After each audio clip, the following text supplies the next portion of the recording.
అనంత భక్తి సనాతన ధర్మ ఛానల్కి స్వాగతం. ఓం శ్రీ గణేశాయ నమః. ఓం శ్రీ సరస్వతియే నమః. ఓం శ్రీ గురుభ్యో నమః. పెద్దలకు ఎందుకు నమస్కరించాలో ఇప్పుడు చూద్దాం. కురుక్షేత్ర సంగ్రామం భీకరంగా జరుగుతోంది. ఒకరోజు యుద్ధం ముగిశాక దుర్యోధనుడు, పితామహ, మీరు పక్షపాతంగా వ్యవహరించకపోతే మీ దాటికి పాండవులు నిలవగలరా అని అడిగాడు. దానికి భీష్ముడు బాధపడి, రేపటి పోరులో పాండవులను చంపి తీరుతాను అన్నాడు. దుష్ట చతుష్టయం ఆనందించింది. కానీ భీష్ముడి సామర్థ్యం తెలిసిన పాండవులు ఈ ప్రకటన విని కలవరపడ్డారు. శ్రీకృష్ణుడు వారిని శాంతపరిచి ద్రౌపదిని వెంటబెట్టుకుని భీష్ముడి శిబిరానికి వెళ్ళాడు. వెళ్ళగానే భీష్ముడికి సాష్టాంగ నమస్కారం చెయ్యమని ముందే సూచించాడు. ఆమె అలానే చేసింది. భీష్ముడు అఖండ సౌభాగ్యవతి భవ అని ఆశీర్వదించి చిరునవ్వుతో, అమ్మా, కృష్ణుడు వచ్చాడు కదా అన్నాడు.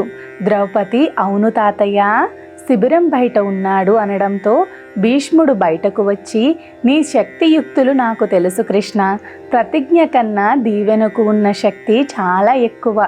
సరే, నేను పాండవుల జోలికి రాకుండా ఉండేందుకు ఇలా చెయ్యండి అంటూ ఒక మార్గాన్ని సూచించాడు.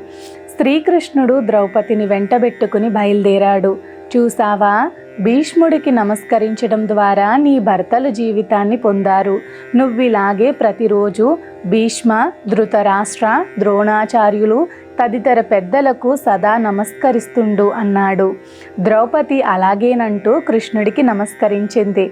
ద్రౌపదిలా దుర్యోధన, దుశ్శాసనుల భార్యలు కూడా పెద్దలకు నమస్కరించి ఉంటే బహుశా కురుక్షేత్ర సంగ్రామం ఆగిపోయి ఉండేది.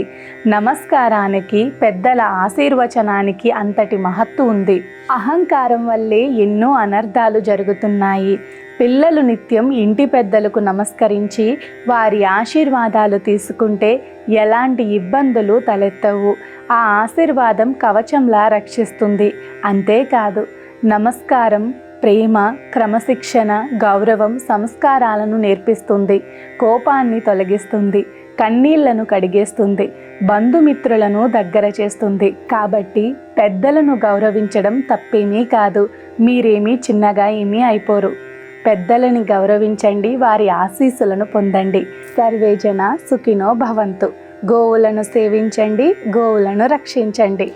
ప్రకృతిని కాపాడటం మన ధర్మం. ప్రకృతిని కాపాడండి, ఒక్క మొక్కైనా నాటండి. మా అనంత భక్తి సనాతన ధర్మ ఛానల్ని తప్పకుండా సబ్స్క్రైబ్ చేసుకోండి. మీ ఫ్రెండ్స్ అండ్ ఫ్యామిలీ మెంబర్స్కి వీడియోని తప్పకుండా షేర్ చేయండి. నమస్కారం.